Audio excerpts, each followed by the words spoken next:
nostalgia, memories, growing up in Central Florida in the 1990s. What a bunch of sappy crap. It's the Sappy Crap Podcast, starring Steve Bauman and Jarman Day. Welcome to the Sappy Crap Podcast, where the names are changed, but the stories are real, or at least how we remember them. I'm Steve. And I'm Jarman. And we're here to tell you some stories that only two longtime best friend buffoons can. Yeah, we're still getting used to this show. I hope you guys are getting used to it as well. And what are we talking about this time, Steve? For this week, we are going to be talking about what it means to be a chorus kid. Or at least what it meant to be a chorus kid in the late 90s to early 2000s when I and you were chorus kids. Yes, and I'm sure many of you out there listening were part of some kind of after-school program, hopefully chorus or band or something like that. And I'm sure you can relate. A lot of these are very typical of those programs back in the day. So, yeah. But unlike a lot, I feel of people experiences being in choruses and glee clubs and stuff, is that I feel like ours was a little bit maybe more involved than some. Yeah, partially because we're part of such a big school, like thousands of kids and a big budget for our choral department. So it was kind of like a bigger deal than it would in a normal school, I guess. Yeah, I think that brings us in nicely because I don't think we can talk about chorus without what chorus kind of meant at our school. Yeah, it meant a lot of crazy parents being involved, a lot of money being thrown around, and a lot of politics. And there were between 150 and 200 kids throughout chorus. And if you add that to what was a really big band, yep, and an okay size orchestra, yep, and then a huge chunk of the student body was music kids in some form or another. Yeah, pretty big performing school. Our Winter Park High School, where we went to school back in the day. And I remember junior year, we were under review for maybe getting magnet status, if I remember correctly. That's right. And that didn't happen, I don't think. Nope. And we were like named an exemplary performing arts school. We had a huge program. Jarman's right. Tons of boosters and parents.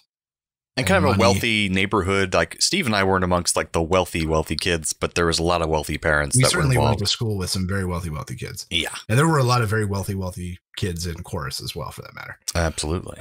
So like, I think that like Glee came out in 2008, 9 or 2010, something like that. And watching it, I was like, this is cute, but this was not my experience because being in chorus wasn't like a stigmatized thing, really. No, it was like so many of us. A lot of popular kids were involved in the chorus, and it was not like a small group of like misfits. It was like, no, it was like a big thing. You always had classes with other people that were in concert choir, even if you didn't really know, like it just happened. There's different tiers. Like you could be involved in like the okay choir that starts off. You have to audition for being the better choir. That's like the okay. So it was interesting. What year did you join? Well, I did chorus and choir stuff like from young on. So you were always in singing. And then I when I moved to Florida in 5th grade, and this another name I didn't think I was going to be telling the story. I didn't even think about it. We'll call him Tim, who you were really good friends with when I first moved to Florida. He dropped out of an honor choir in the 5th grade, and I came in and auditioned and got his spot. Oh, look at you. And that was like my first sign that I was like, I might be okay at this. Or Brookshire Elementary School. Above average at this. Yeah, I don't suck at this. So that was it. And then 6th through 8th, I did more honor choirs basically every year. I did an honor choir in 6th and then a men's choir in 7th and 8th. And wow. Did solo and ensemble in 8th. And so I was already like neck deep in chorus by the time I got to high school. Which is so weird because we were really good friends all through middle school, and I just never got involved in chorus until high school. No. Which is strange. And then 9th grade, I was in men's choir, which was 9th grade men's choir, which was at 7:30 in the morning, 5 days a week. Everyone's voice is still changing. I remember we would spend the first 20 minutes of class pushing and warming up because it was so early. Yeah, and everyone smelled bad. I remember that when I was like involved in men's choir. Just everyone smelled bad. I remember that when we would sing a really low song, because I was one of the bass twos, like one of the low singers, we would purposely fake warming up so that we so we would keep our register really low. That makes sense. Oh, all those Russian songs we would sing, because Russian songs are always really low. Really feel like, oh, the Russian basses are the lowest singers in the world. It's incredible. Besides, like Tibetan throat singers, which is basically just drunk Gary Busey. But. That's right.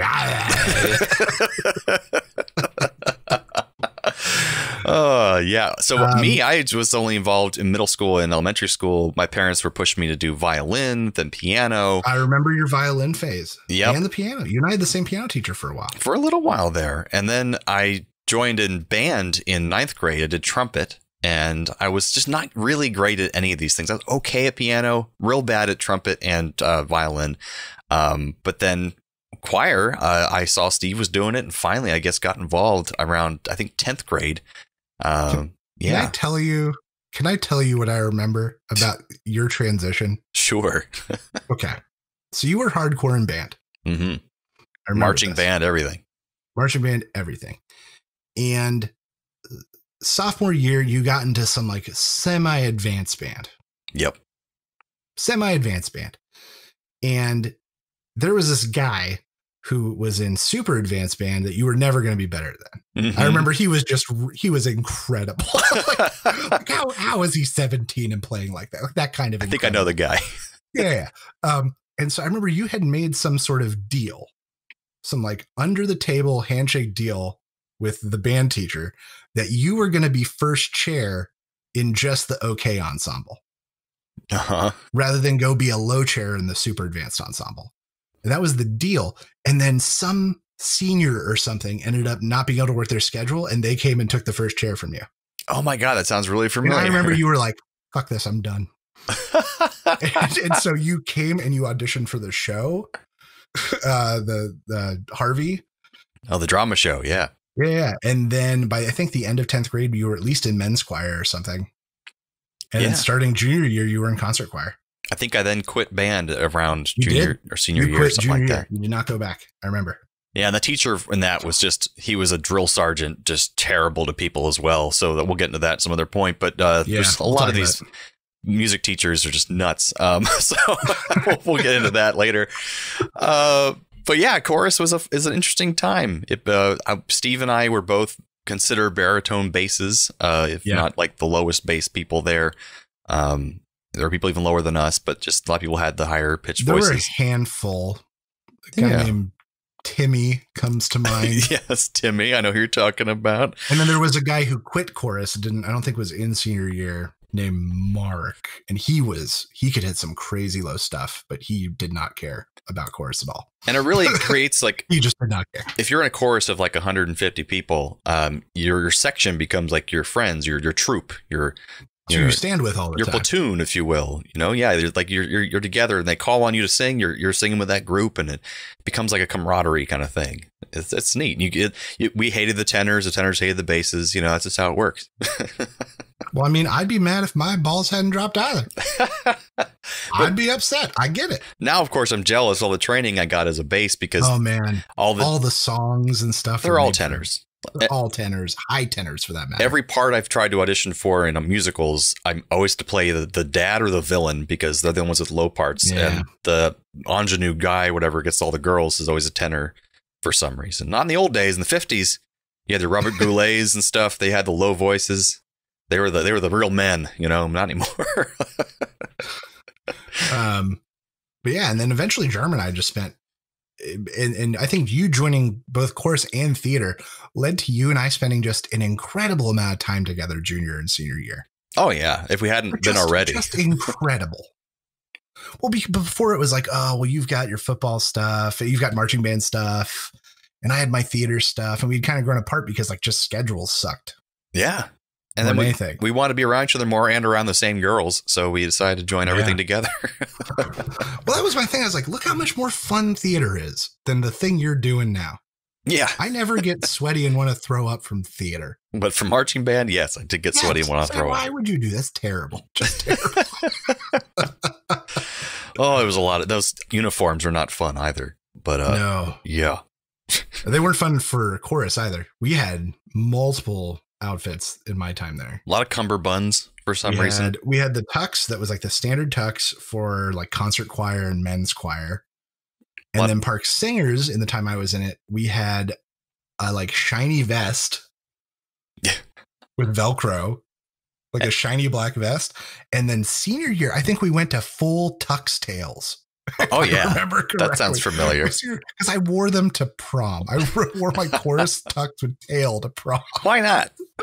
I was so proud of that tail. Oh, so that's the thing, too. We're talking about the tiers of these choruses earlier. And then there's the top one, supposedly, was the Park Singers, which is basically your show choir, I think they call it. It's like a group of like 15 to 20 kids who are like supposed to be the best of the best. And they dance and sing like idiots. And that's what we were. So I want to break it down even further. Because I sat and thought about this. So the top of the pyramid, of course, was Mr. Johnson. Yes, the choir director, Mr. Johnson. The director, Mr. Johnson. Fake name. And then under him was this kind of secondary group. And there was a lot of overlap, but not always. And that was what I referred to as the officers and the chosen ones. So the officers were like the chorus officers, the president, the vice president, and the people that were important because they actually had to do things. These were students, though. Student officers, but still treasurer, secretary, president, vice president in charge of events, that sort of stuff. And there was a lot of overlap between them and the chosen ones. And then there were the chosen ones, who were those kids who were like very musically gifted. And so they got to do whatever they want. Like very musically gifted and got to do whatever they want. Well, here's the thing before you move on to the next tier. Yeah. A realization I had in prepping this episode about those kids, now that I have older perspective as well, is that if you look at all the kids, there were talented kids outside of those chosen ones. Oh, absolutely. But those chosen ones coincide coincidentally with some of the highest donors of the chorus department. I mean, that cannot be ignored. I'm not denying that they were talented, but they were some of the richest kids in the chorus department were also the chosen ones. And that we have to look back on that as adults and realize that was part of the situation, whether that was a conscious choice of these kids getting all the solos and spending all the time with Mr. Johnson, which we'll talk about in another episode. But it is coincidentally the case, if you notice looking back. Oh, yeah. There was a lot of like nice things for donors and big money givers. I remember a Park Singers, I think this would have been junior year, so you weren't there yet, a Park Singers Christmas party where we went and we did like the traditional gift exchange and all the cute stuff you do for a Christmas party. And then we were going to go caroling and do a couple songs from our like winter repertoire. Sure. And that was cute. And so the first place we went was this old lady who was like a huge fan of the choir and used to come to all the concerts, but then had some health stuff and couldn't come. And so it's a really nice thing that we got to, and we all felt really good about that. And then we went to like Mr. F's house, who is super wealthy and a huge donor and whose daughter was also in chorus. And we caroled at Mr. F's house too. Huh, weird. Like at our Christmas party. Wonder why. Right. There was a lot of that. Like, what did we just do? What just happened, guys? No one's going to explain that. Did we just get exploited? What? So there was just a lot of that kind of weird stuff too. There was a lot of money that went back and forth because, as you said, with Park Singers, we were a big performing troupe and we were good for a high school. So we got paid to go do all sorts of stuff. Yeah. Won lots of competitions. So it wasn't just a matter of like, oh, we think we're really good, but proof was in the pudding as far as, high school choirs go. We would win lots of awards and district competitions and that kind of thing. So not that makes the most difference in the real world, but we were a good choir. We were, it was something to be proud of. But because of that, I was sort of estimating the time. Holy crap. What time spent practicing and such? Yeah. So like senior year, when we were sort of probably at the height, we had Park Singers every day for an hour. We had concert choir every day for an hour. Just 2 hours, so at least 10 hours a week right there. Jeez. And anything else, 10 hours a week. But then I think about, we would come, I think a week early or something and do choreography camp. And a huge chunk of hours there. All the extra rehearsals that went into Night on Broadway. Yeah, we did a play every year of lots of a Broadway review show, basically, of different songs and such from musicals. It was a big end of the year capper kind of thing. But we would do multiple weekend full rehearsals. All the time that we spent rehearsing for special events, or when we went to like New York, I remember we had a bunch of late night sessions to learn that music. Like I think about it, and it was probably 12 to 15 hours a week on average. It's crazy. Just for chorus. We did other stuff. And we weren't getting paid for it. No. Child labor. But we performed all over the place.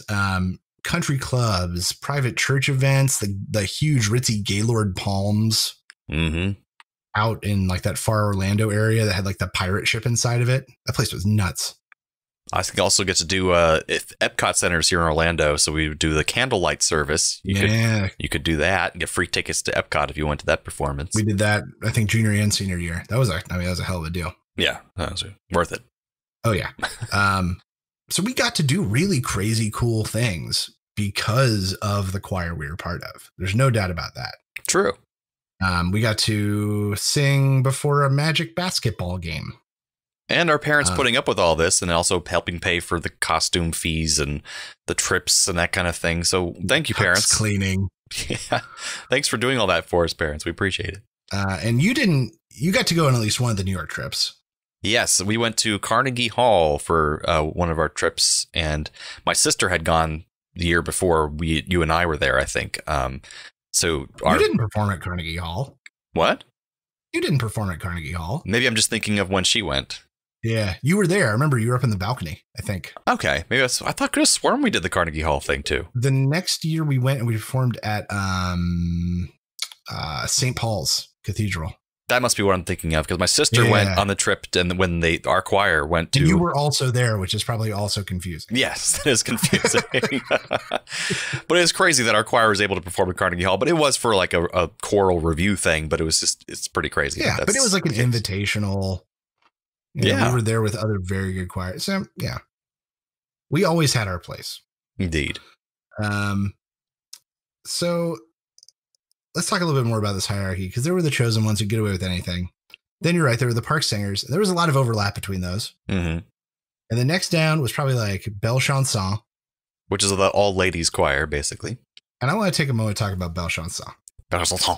Because I was thinking about Belle Chanson. Because Belle Chanson was just a mix of upcoming and broken dreams. Oh, God.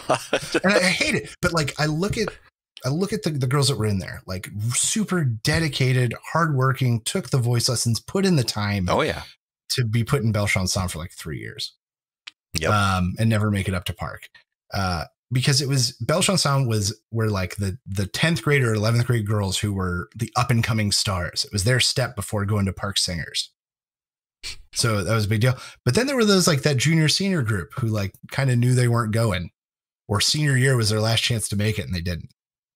Well, and a big part of that, too, is like they might have had just as much talent as the kids who made it to the chosen group, but they didn't get the special attention from Mr. Johnson. So they weren't able to make it up to the next tier. And that might be part because of their wallets. We're not fat enough to get them up to that tier. So I'm just saying it's all connected. I do not want to say it's all that. It's not all that. I completely don't say it's all that because a lot of the kids who were in that upper tier were because they were very talented, but it also means they could afford the private lessons. They could afford the extra stuff to go into that. They had the resources behind them to do those things. Exactly. True. That's right. So it's all kind of mixes together. But Belle Chanson, yes. Yeah, Belle Chanson. It was some just broken dreams. It's just really hardworking girls who really wanted to make it to park and didn't. It just always hurt because then there were always these younger girls or girls who like almost did an audition or kind of came out of nowhere. Or kids or were too shy to audition for solos to get that extra attention, That's true. My sister was one of that group. She was in chorus the whole time before me. She's 2 years older. And her and I were in concert choir for 2 years together. And she's a marvelous singer, but she was never good at doing auditions. She's too shy to do it. So later on in life, she was dating this music producer and he had her do some solo songs and he produced them for her. And she sounds fantastic. And I'm like, she's a much better singer than I ever was. But she would never want to get on stage and do what I did because she didn't have that kind of nerves to do that. So yeah, a lot of those kids would end up in Belle Chanson and just kind of stay there. But it reminds me of when I was in band, they had the what do you call the flag bearer girls? What are they called? Oh, the flag corps. Yeah. That what are they called? We always called them kind of like the girls who didn't quite make it onto the cheerleading team, but which isn't fair. But I mean, probably it's kind of similar kind of feel. Anyways, after Belle Chanson was concert choir. Yes, which was everybody from the top two all in a big room, and then probably like another 20 randos. would be in there with you. So it's still the core group plus 20 randos. And then right under that was women's choir. And then right under that was men's choir. And then way at the bottom was 9th grade girls choir. Way at the bottom. Oh, I didn't know that was a thing. Exactly. Because honestly, and I'll say this pretty confidently, it was easy to be a boy in choir. Oh, there's not many of them. Yeah. Like we did sing with some truly gifted singers. I can think of a few male singers we sang with that were just amazing. But most of it, like I'm above average, but was never spectacular. Yeah, same here. But I would say the percentage of spectacular girl singers to spectacular guy singers was very heavy. Well, that's a cool thing that happens occasionally too. And it was not just in the movies, but in our chorus it happened. We had a guy named, we'll call him Sandy. Even though he's a guy, his name, we'll call him Sandy. But he was on the football team and he was a marvelous singer, much better than Steven or myself. But you don't normally get that because not many guys audition for chorus. So if you had just as many guys come out and audition for chorus as girls did, you probably find just as many fantastic singers. But this guy just took a chance and he started singing in choir and he was really good. Got lots of solos. But it just doesn't happen very often because guys are like, you should go play sports or something like that. So I'm glad we stuck with it. So, Jarman, let's talk about like songs and performances. Yeah. We spent so much time rehearsing. Just incredible amounts of time rehearsing. It's true. But they led to some kind of crazy performances. Like I look at the scale of Night on Broadway, our big Broadway review, and that was just daunting. Like 150, 160 kids, all coordinated. Holy shit. Usually they'd hire in some kind of choreographer person to help us do choreography individually. Like, because it wouldn't be all run by one teacher. It'd be, the orchestra person would be there with the orchestra. There'd be live music and, costumes and ridiculous. And then we not only had a chorus director, we had an assistant chorus director. On top of that, so there was another person running around, plus booster presidents and vice presidents and parents and people building sets and man, it was incredible. And then the parents always, the booster parents always had a number every year, basically as like a massage. Oh yeah, that's true. I forgot about that. And so they were always around. If you pay money, you get to relive your high school years and sing on stage. That's true. So yeah, it's just insane. Some of the things we got to do and see and be a part of. Yeah. It's just like the matter of, you learn a lot about rehearsing and backstage and discipline and hard work. And then you can forget all of it once you get to college. That's right. So I've got a couple specific stories. Sure. And this first one doesn't involve you, and I'm sorry. That's totally fine. So I was in choir for all this time and had always managed to avoid being in church choir because I went to church up until junior year, basically. And had always avoided it. I'd always gotten out of it because rehearsal times were always terrible and you always had to get there extra early and you were already getting there early. I said, no, I'm not doing it. So we went with the high school and performed at my church in downtown Orlando at some point for some concert. Mm-hmm. And I remember the director of the church choir saw me and knew I existed. Oh, no. And he went and talked to my parents. Oh, that's underhanded. And suddenly I was in church choir. Damn it. So what had happened was there was this guy he had the year before who was amazing, like voice of God, amazing. But he graduated, went to college. So now his men's section was really bad. So I came in as the only guy with vocal training and real confidence and that kind of stuff, and really carried the choir for that year. And I got really sick of it because even though I was the one really good proficient male singer, he would always pick these pieces that were way too high for me. Oh, gotcha. He would pick pieces with the other guy's range in mind, wishing that you could do it too. Right. And so at one point we were doing a version of a song that we did in chorus. I think you might have done it. Bashana Aba'a, like a Hebrew song. I remember you singing it a bunch and making fun of it. Yes, probably. Yes. And the version we sang in our choir had a low, really low rumbly bass note at the end that I love singing. But the version we did in choir for church was the SA, the 3-part version. So it was the baritone note. And I remember I wanted to sing it and he went, no, you can't do it. I need you to sing with the other boys. I went, all right, fine. And then we got to performance day, which is like the second, like the last performance of the season. We get to the end and I just belt this low note as low as I can and drown out all the other guys.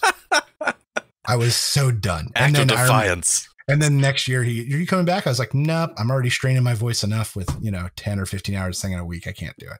And this story does directly affect me because I specifically remember, now that you bring it up, how much I disliked you being in church choir, because it took away from the small amount of time we had to do other things like play video games or go to the movies. Right.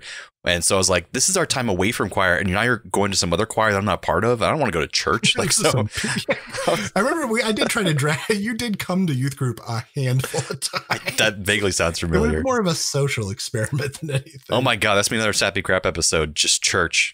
Yeah, that's right. But yeah. This next one, I think you're in. Okay. This would have been the junior year trip to New York. So we had a pretty good group for that trip, as I remember it. We had a pretty good group of guys. We didn't have any weirdos or duds, really. So every now and then you get saddled with that one kid who's like, you didn't go anywhere else. All right.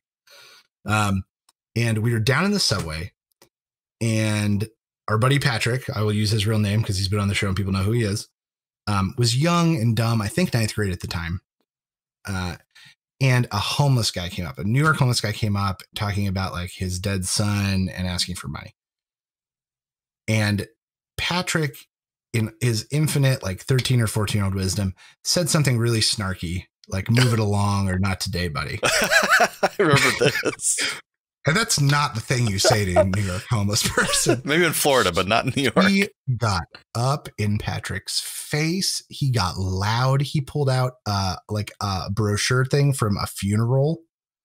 It's like, I buried my son. Have you ever buried your son? It got in his face. And I remember like physically kind of getting between them and apologizing to the man profusely, and Patrick dwindling like a flower, just falling. Like, I remember he just kind of backed, like he didn't know what to do. He was in complete shock. Yeah. And I remember if he finally left, it finally calmed down. I turned around and I forgot to give him a name, so we'll call him Greg. I turned around and Greg's like, oh my God, that was close. I thought I was gonna have to take some action. I was like, what are you talking about? And he pulls a Swiss Army knife from his pocket that he has pulled the blade out on. I went, why the hell do you have a Swiss Army knife? He's like, I brought it through security. And I went, how the hell did you get that through security? This was like 2002. Right after 9/11. Right after 9/11. Like, how did you do that? He's like, I don't know, but I was ready to knife the guy. It's like, God damn you. Freaking Florida people. Greg was a character.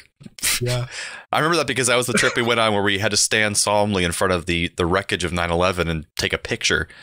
And it's like, oh, I don't think I did that. Some people did. They're like, we can't smile, right? That's weird. It's like, no, you don't smile. Just take a picture in front of it. This is very awkward.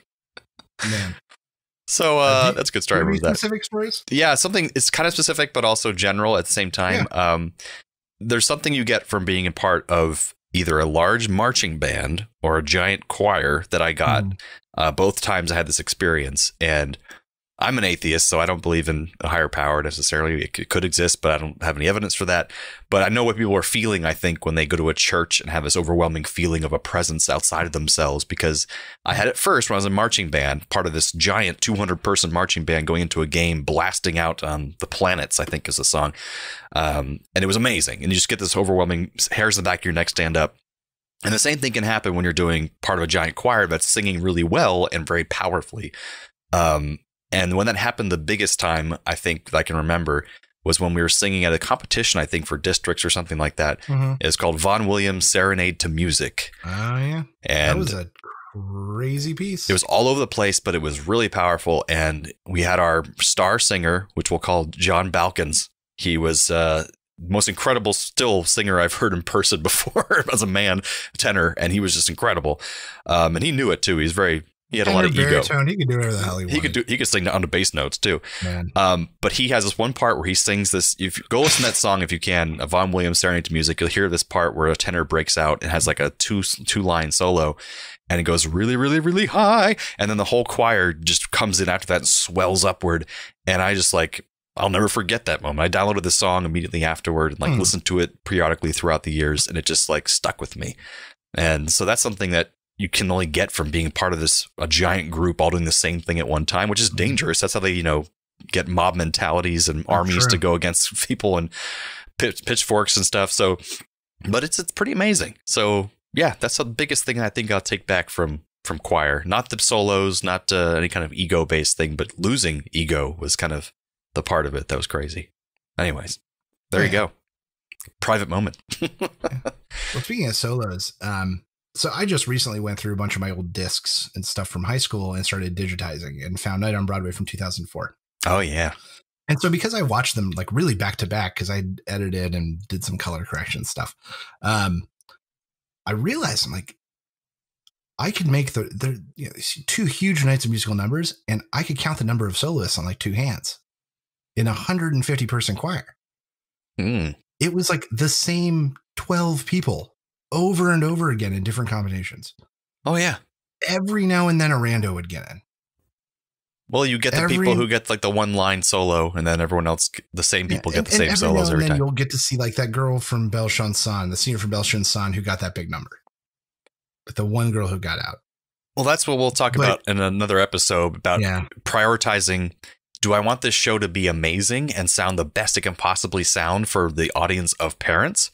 Or do I want people to get a shot at having a solo for the first time in their life, or having an experience of having a solo and doing the very best they can and really living their high school life, as opposed to you having a great show, which doesn't really matter in high school that much. Especially we're not in a competition. It's for the parents. It's not putting on a Broadway musical. So, I mean, that's it pisses me off. And I totally agree. I'm glad you could see that while watching those. It really wasn't until I watched them back to back. And I was like, oh my God. But I was like, wait, didn't Nancy do this solo last night? I'm like, oh no, she had the solo after this solo.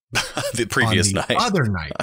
And then she had the closing solo on the first night, which is now being done by the girl who did the other solo the other night. So Betty gets it every other night, and then Betty gets the other solo, and then Nancy gets it this night, and all the other solos.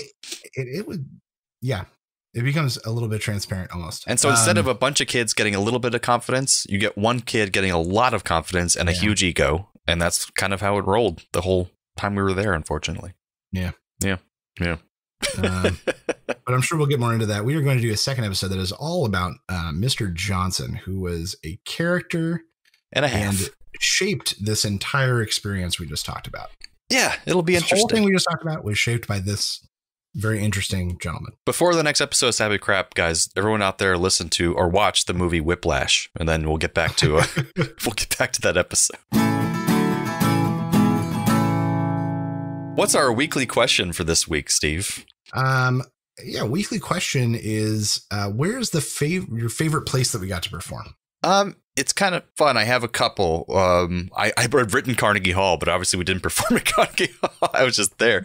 But my other one was I enjoyed going to school events. We went to pep rallies like out in the middle of the Winter Park Square and did some stuff as park singers. And it was kind of fun, even though the kids that are our age didn't really care that much. A lot of the parents enjoyed it. And then as a barbershop quartet, we would perform. It was not really an official group, but Steve and I were a barbershop quartet as part of chorus. And we would go out and perform before shows, like out in the lobby. And that was just really cool and fun and felt really old fashioned. And a lot of the older adults really liked it, and the grandparents and stuff. So it was a lot of fun. What about you? It was an excuse to spend even more time together. Yeah, exactly. Like we didn't have enough. You saying the pep rally things actually brings up. So I'll tell me my favorite, and then brings up a final story that I had somewhere. Sure. So favorite place, Gaylord Palms was always good because we always had like a green room, and there were bottled waters and like there was stuff fancy. So it was like fancy. It was amenities for high schoolers. We're like, oh man. We're celebrities. So that was like the most comfortable, probably. I don't know if that's the most fun, but it was the most comfortable. Mm-hmm. Carnegie Hall was cool. Just to say it. Yeah. More than anything, just to say it. School events, I really didn't relish because that was where we got our most crap. From other students. Yeah. Because I remember for these events, they would always put us in something ridiculous. The outfits were pretty crappy. Senior year, it was like this neon orange tie-dyed monstrosity that we all had to wear. I have that picture on my wall, actually, in my house right now. Me, you, and Patrick. In our yearbook. You and me in that terrible thing. I love it. That brings me to my last story, which actually happened, I think, senior year after a pep rally of some sort. Mm-hmm. It would have been in the spring because this was in Night on Broadway time frame. Maybe Homecoming. Maybe Homecoming or maybe basketball, whatever the hell the late equivalent of that was. Sports. Sport. Yeah, whatever the hell. Or like maybe it was Downtown Winter Park Appreciation Day or an anniversary or, who knows. Downtown Winter Park always had something going on. And we went and performed, and our buddy Kenny gave you, me, and Patrick a ride. Mm-hmm. And Kenny and I always really butted heads. It's true. And we really, really did. Two strong personalities. Just two strong personalities. And the closest I ever came to being in a real fight was with Kenny. To this day, the closest I ever came was with Kenny.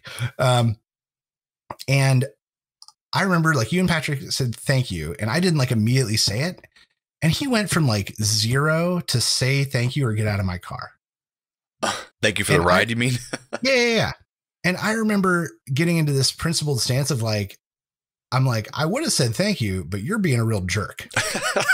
You're being a dick about it. I'm not going to be. So mind you, in this situation, I fully admit that there was equal levels of jerkitude going on. Looking but back in my mind, this is how I was no, you're being an asshole. I'm not going to thank you. So he's like, you're going to get in my car. I was like, fine, do it. And he's like, I will. So then I could see it happening. I knew this was going to happen. It's 30 seconds later. He's like, hey, we should stop at that 7-Eleven for Slurpees. I'm like, oh yeah, let's just all get out of the car and go to 7-Eleven for Slurpees. So we hop out and go, and he won't let me back in the car. I forgot about this. He's like, say thank you. I'm like, I'm not doing. You're being a dick. I'm not going to say something to you that now means nothing. I can tell you right now, even if I say it, it means nothing. He's like, you're gonna walk, and I went, fine, I'll walk. And I started walking. I wasn't going to fight and argue or play a game with him. I was like, okay, you set your stipulations. I don't say thank you. I can't ride in your car. Fine. I started walking. I remember Patrick came with me.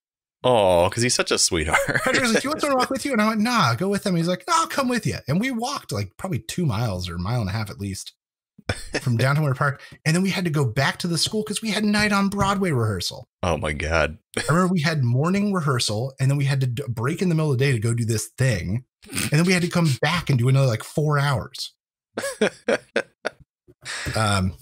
And I remember I wasn't vengeful. And I remember the whole time I'd come up with an excuse that basically I wasn't throwing Kenny under the bus. Right. That wasn't, because when I got there, I got bowled out by Johnson. I remember because sure. I had a solo in whatever the hell, and I missed the rehearsal for it. I got balled out. And he was, what happened? And I was like, my parents were there, and they thought I was going to go with Kenny. And Kenny thought that me and Patrick were going with him. It's my fault. We ended up walking. Nobody was in trouble. I wasn't going to be that vengeful dick. And I will say now that Kenny is such a well-adjusted guy now. He's got a family, and he listens to the show. So if you're listening to this one, Kenny, you know who you are. No. Yeah, we know who you are too. But mind you, for every time like that, you and I, we went to your house to do the gallon challenge on our last day of senior year. Oh yeah, we're good buds. Yeah, we played a lot of Halo together. You and I went to a concert at Hard Rock Live at one point, Kenny. Oh, you went and did mosh pits together or something. I remember it. But buddies fight, John Balkin was there. I remember. It's funny that you bring up John Balkin. Junior year, before you were in Park Singers, him and I ended up spending a ton of time with him and his crew. He's the voice of God guy audience. Voice of God guy, John Balkin. Who had a collection of swords and a fancy sports car. So, yeah. In fact, my first memory. Okay, here we go. I didn't know I was going to tell this one until right now. My first memory of John Balkins. It's I'm a scared 9th grade boy. It's my first day going to concert choir because I didn't get invited at first. I got a late invite after somebody dropped out. So I missed the concert choir retreat. Nobody knew me. I was that weird 9th grade boy. Why the hell is he here? And I went to the urinal, and John Balkin comes up beside me. He's like, hey, what's up? You new? I'm like, yeah, 9th grade. He's like, oh man. And he starts telling me about this sweet katana he got. Yes. And while he is peeing, he takes both hands off and is miming a katana move. Oh God. And I'm just this scared 9th grade boy. He was very intense. He was very intense. Great guy. Love Sean Balkin. That same kid, John Balkin, though, he was boasting about his car all the time as well. And then we had a horrible Hurricane Charlie in 2004, and a tree landed square in the middle of his car and destroyed it. I remember he loved that car. Oh, yeah. And I would be remiss, though, because you reminded me of being that scared 9th grade boy coming into concert choir. That's where we met friend of the show, Patrick. He came in to sing concert choir. No one knew who he was. And we waved him over to the bass section, even though he wasn't really a bass. And we just took him under our wing. And then he became my buddy for life. We're still friends. We talk every week. And it's been ever since then that he joined concert choir. That's how it happened, man. Yeah. Patty cakes. It's in the room where it happened.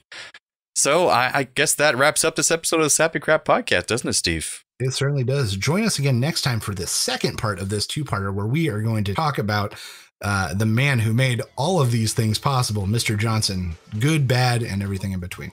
And so thanks for joining us in this delightful stumble down memory lane. And remember, the good days weren't always that good.